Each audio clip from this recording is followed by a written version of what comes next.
everyone, welcome to Science Lab. The signs are happening because the Lord Jesus is coming. Every day we are looking at some of the signs that are happening around us.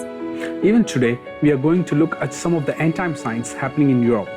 How much does the European Union rule your life? A whole lot more than you think. If you're alive, you will live outside the European Union and the United Kingdom. You don't know much about or care about the decisions coming from the EU capital in Brussels.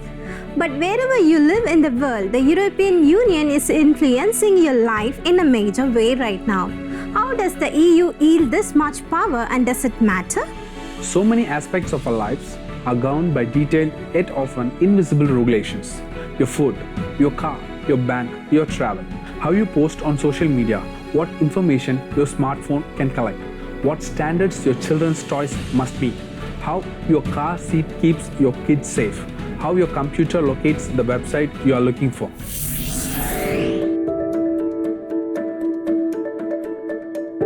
These regulations have huge effects on your life. Tougher car safety standards, for example, may save your life, but they may also make your car more expensive to both buy and run. An obscure detail of food regulation could cost you hundreds or even thousands of dollars a year. Yet, in many cases, these important decisions are not taken by national governments. Instead, the rules that govern what goes into the food you eat every day are decided by more obscure groups.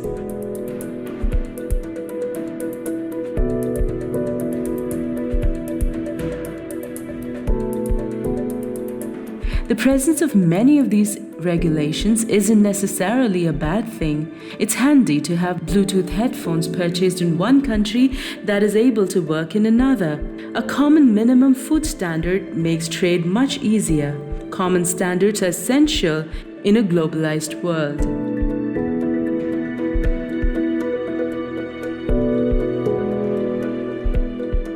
But these regulations are often managed by remote organizations and technical commissions, and no one is more influential in the making of these rules than the European Union. An examination of these rules reveals a power rising in Europe that has far more global clout than most realize. EU laws determine how timber is harvested in Indonesia, how honey is produced in Brazil, what pesticides cocoa farmers use in Cameroon, what equipment is installed in dairy factories in China, what chemicals are incorporated in plastic toys in Japan, as well as how much privacy is afforded to internet users in Latin America.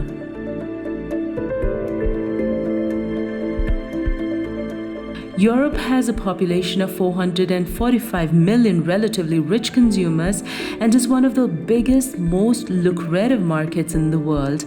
It also has some of the world's toughest regulations. Big businesses follow the EU's rules so that they can sell to EU customers, and they then sell the same goods and services to those in other countries. Not that bureaucrats need the help. They are quite aggressive themselves in forcing EU rules on other countries around the world.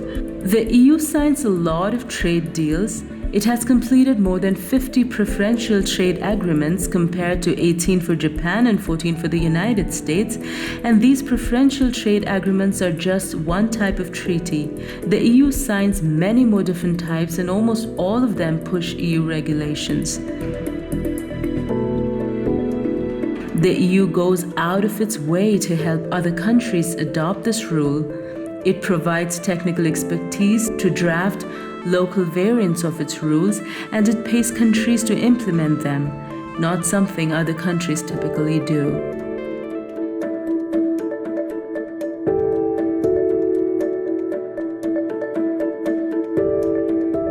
EU courts also play their part. The European Justice of Court has been keen to apply justice by applying EU rules to other countries. In 2012, it famously ruled that Google, an American company, has to respect the right of a Spanish citizen to be forgotten and to delete certain data from search results on her name. Then there are the EU clones around the world, the Andean community, the economic community of West African states, and the common market for Eastern and Southern Africa all copy European systems and European regulations. They even have their own copies of the ECJ. The Andean community's Andean Tribunal of Justice, for example, is based on the ECJ and often cites ECJ rulings in its own rulings. It is one of 11 courts worldwide that are essentially ECJ's clones.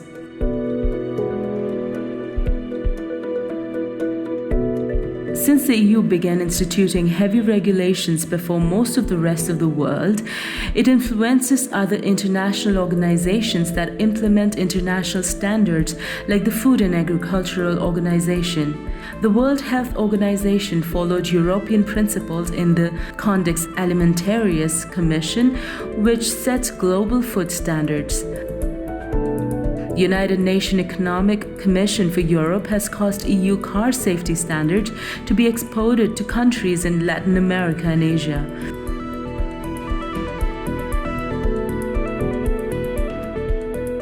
Another reason that other countries and international bodies implement EU-style regulations is simple convenience. It's easier to copy bits of EU law than to write your own. American law relies less on central authority than EU law does. To preserve individual rights, it leans more heavily on court rulings. This makes it harder for other countries to copy and paste US laws into their own separate legal systems. European laws, by contrast, rely on a stronger central authority. They are already designed to work across a range of countries that are handily translated into many languages, including French, Spanish, and Portuguese. This is another reason former European colonies in Africa and Latin America often copy the EU's laws and ECJ's rulings.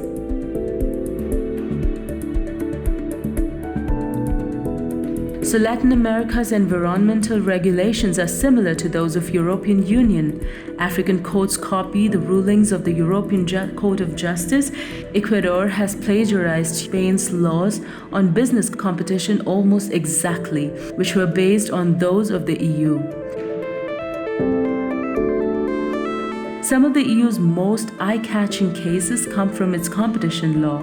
In 2001, General Electric wanted to buy Honeywell, both American firms.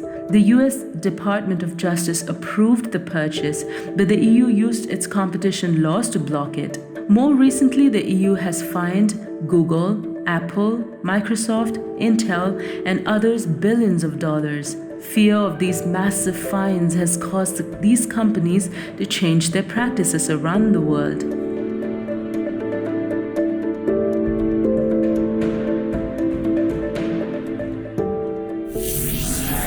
We have seen about the end time signs happening in Europe, but there is more. Don't go anywhere, we'll meet you after a short break.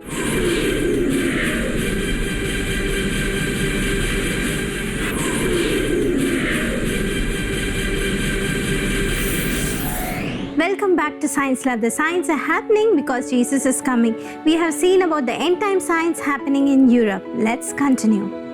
Try to send the wrong type of video to your friend, and you may quickly become familiar with the new censors of the internet. YouTube, Facebook, and other social media platforms have been downplaying, hiding, and deleting content that the leadership disapproves of that old news. But now the censorship is becoming more aggressive. YouTube has spent the coronavirus period playing whack-a-mole. It smacks down videos that present any kind of dissenting view on the crisis, only to see the same video reposted again and again. Some of these videos are by obvious quacks, but many are not.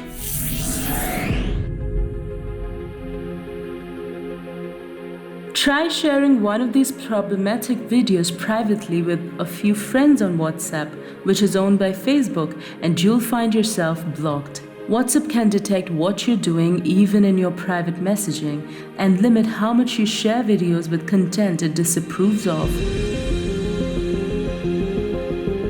Search for information about coronavirus on Google and you're taken to a special part of the site that links only to mainstream sources promoting the same mainstream narrative. Encourage people to protest lockdown orders on Twitter, and you'll see your account suspended. In 2018, for example, the EU implemented the General Data Protection Regulation, which regulates how internet firms use your personal data. Facebook, Microsoft, and Google have all applied this policy globally. You have probably already found yourself having to go through additional steps and verifications to open or even maintain an online account.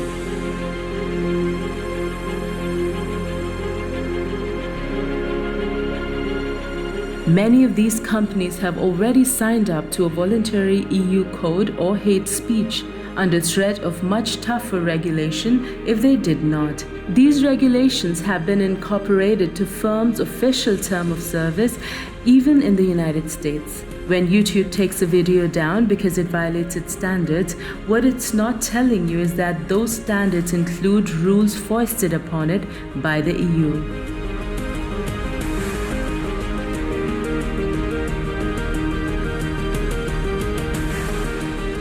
Last year, the European Court of Justice ruled that a judge in an EU country can order content to be taken off the social media worldwide. An American can write a Facebook post aimed at an American in America, but the ECJ says European courts have the authority to order it taken down. The ECJ admitted in its judgment that policing speech worldwide is a drastic step to take. What safeguard does it propose for preventing the courts from abusing an immense power? They must adopt an approach of self-limitation. Emphasis is there's no safeguard.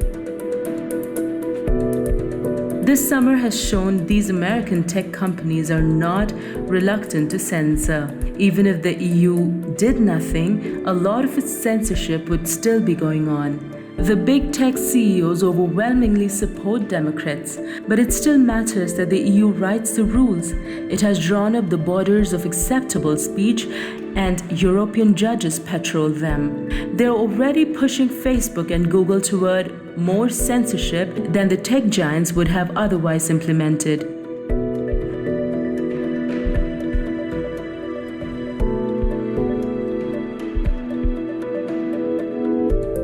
The World Wide Web is changing before your eyes. It was once a free-for-all with all the good and the bad that came with it. Now the vast majority of traffic is funneled through a handful of gatekeepers, which will only allow you to see certain things, and it is the German-led European Union that is determining what you can and cannot see. The US rule-setting power means that it remains an influential superpower that shapes the world in its image. So why don't we hear more about this power? Because people are comfortable with the EU. At present, no one fears it. Brussels is not threatening, but this is naive and it fails to recognize who is really behind these important trends.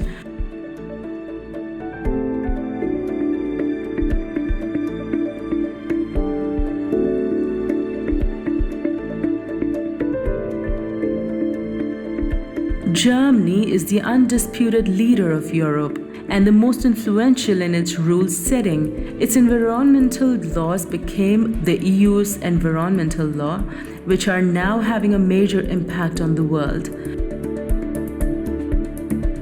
More importantly, Germany, along with France, is the main architect behind the EU's internet regulation. The Germans have led the way in clamping down on hate speech, with France joining them. The entire EU is quickly following suit, bringing EU-wide hate speech laws broadly in line with Germany's. Imagine if the coverage of the subject had talked of Germany instead of Europe and Berlin instead of Brussels. The world would be much more disturbed about Germans writing the rules that apply from Bolivia to Belize, from Trondheim to Timbuktu. Brazil isn't 100% under Germany's thumb, but the Germans having the occasional ruling go against them is a small price to pay for the invisibility cloak Brussels provides. This new power is already making itself felt, and it wants to control what you read and say. This is exactly the kind of power forecast in the Bible, the one we have been forecasting for decades.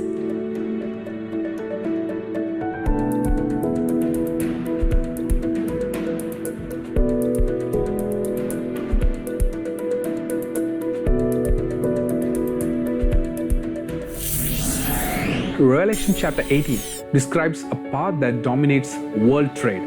All nations are influenced by this superpower. The merchants of the earth are waxed rich through the abundance of her delicacies. Big business has become rich by working with her. Once this power falls, the merchants of the earth shall weep and mourn over her, for no man buyeth their merchandise anymore. You can see some of this fulfilled already. The EU is at the center of a global system of trade and regulation.